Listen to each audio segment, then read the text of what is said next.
Thank you for coming. I'd like to thank all of you for coming and for your support for DES, AGIL, and for my friend Dominic Mock. I'm going to speak about alexandrite today, but I'll take my time and I'll hurry up, okay?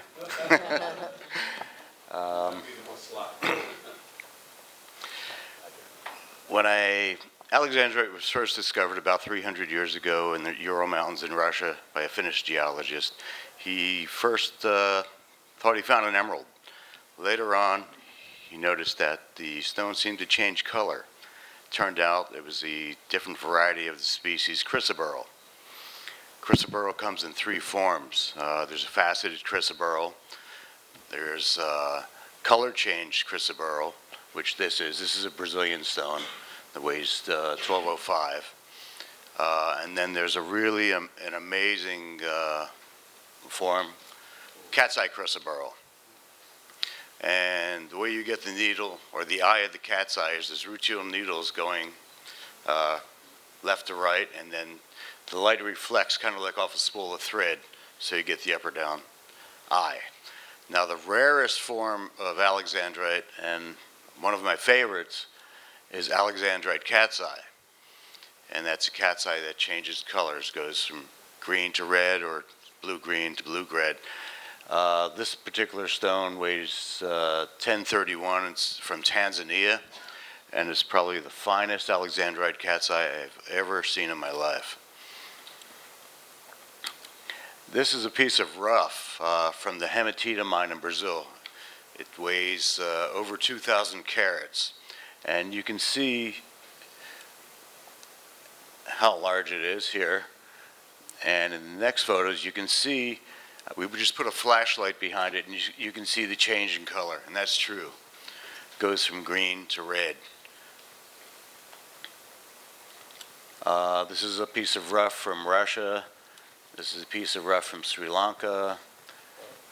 Also Sri Lanka. Another one from Russia, I believe. So it comes in many different forms, many different fashions. Origin. Russia, or Alexandria, comes from several places in the world. This is an example of Russian stone. Now, Russian stones, if you read a book, it says it goes from red to green. I've never seen a Russian stone go from red to green. They usually go from a grayish blue-green to a purplish red. And usually they're not so clean. To find a clean Russian stone is extremely, extremely rare. Also, to find a large Russian stone is very rare. I feel really bad a lot of times when people come to me and say, this belonged to my grandmother and my mother, and wanted to have you look at it, see what you think it's worth. And it breaks my heart to have to tell them it's not real, it's synthetic. This is a stone from Sri Lanka. There are some beautiful stones from Sri Lanka. I've probably seen 3 in my life that went from green to red. Usually it's a green to a brownish red, sometimes a brownish green to a brownish red. This is the Brazilian stone again. This goes typically from a bluish green to a purplish red. Now with the Brazilian stones, on one hand you'll have blue all the way to green. In between you have bluish green. So the more it is to the blue side, the more dramatic the color change is. The more it is to the green, the less the changes. So from the blue, it'll typically go to the raspberry color, bluish green, and from the green side, it'll typically go to a pink change. This is a stone from the Orissa mine in India. I would say 3 out of 1,000 stones rival the Brazilian stones from India. The rest seem to appear like the Tanzanian stones or the Sri Lankan stones. This is an amazing stone. This is a color change garnet, but when I first saw it, I thought it was one of the most amazing alexandrites I've ever seen in my life. This also came from Africa. It came from Tunduru in Tanzania.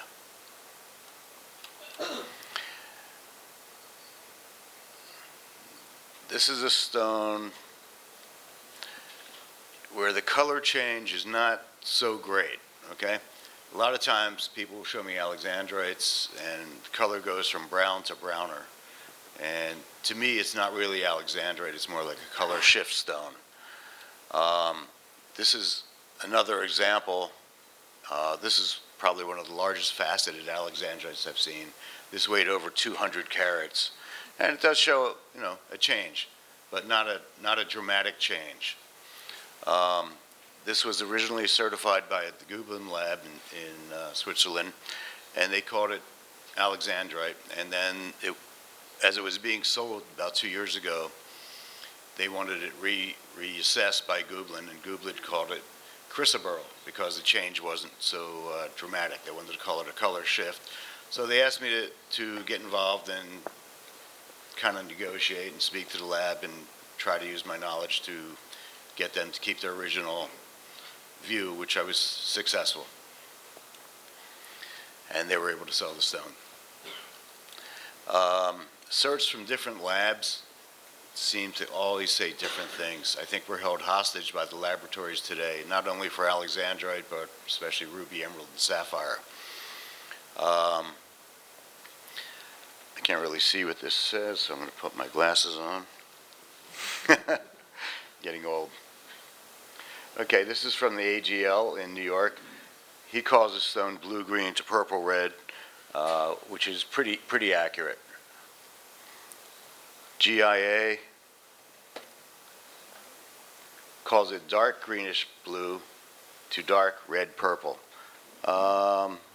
Close, but not quite on the money. Gublin, blue-green to purple. And they wrote a nice letter about the stone.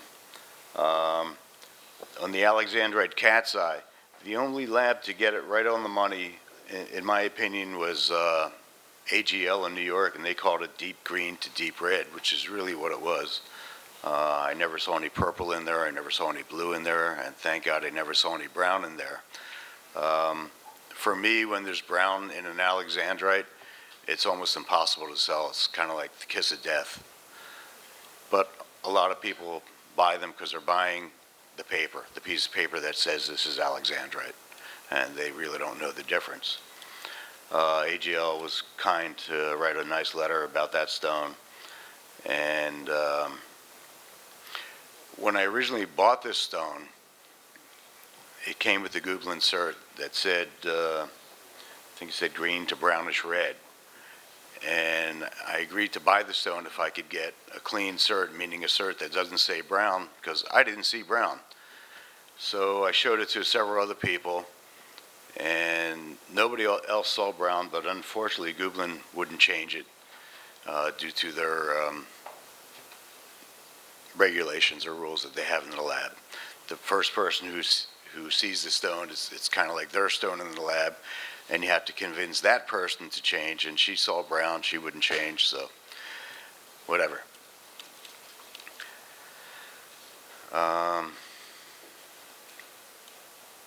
More of the same. This stone is probably one of the nicest top 5 that I've ever sold. This weighs 1705, and this is in the Smithsonian Institution in Washington, D.C., and the color you see here is pretty true. It's pretty true. They didn't doctor it very much at all. This is a rough crystal. It weighs about 25 grams, and the rough and cut are displayed side by side.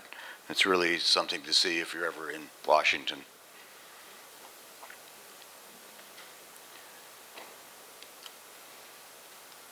This stone, this is the finest one I've ever seen. This weighed 24 carats, and I have a funny story. I had showed this stone to the president of Harry Winston, who was in my booth at the Las Vegas show a number of years ago. And he saw a friend of his walking by who was a Colombian emerald dealer, and his name was Gonzalo. So he called Gonzalo over to see this stone. So Gonzalo and I ended up becoming friends. And about a year later to the day, I was driving from Los Angeles, where I live, to Las Vegas to go to the show. We're halfway through the desert, and I get a phone call from Gonzalo. He asked, do you still have the Alexandrite? And I said, yes. He says, good, you have to come to Dubai. I said, I can't come. Actually, it was Abu Dhabi. He said, I can't come to Abu Dhabi. I'm going to Las Vegas.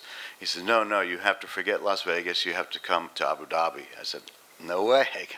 I'm committed to go to Las Vegas. So then we fought for a while, and I agreed that I would come after the show. But after the show, I had to see my best client, so he had to wait an extra day. So what happened was they wanted to see some large, fine Alexandrites, and they also wanted to see a black opal for some reason. So I took this stone, which weighed 24 carats, and I found a 60-carat Alexandrite, and then a 10-carat black opal. So after making my rounds and seeing my customer, I had a friend that I worked with meet me at the airport, and we switched bags, and I got on a plane, and I went to Abu Dhabi. Now, it was kind of scary for me to go to Abu Dhabi. I'm Jewish, not very religious, but all we know about the Middle East is what we see on TV. I have to say, when I got off the plane, everybody was so nice, so welcoming, and so friendly. It was a pleasure.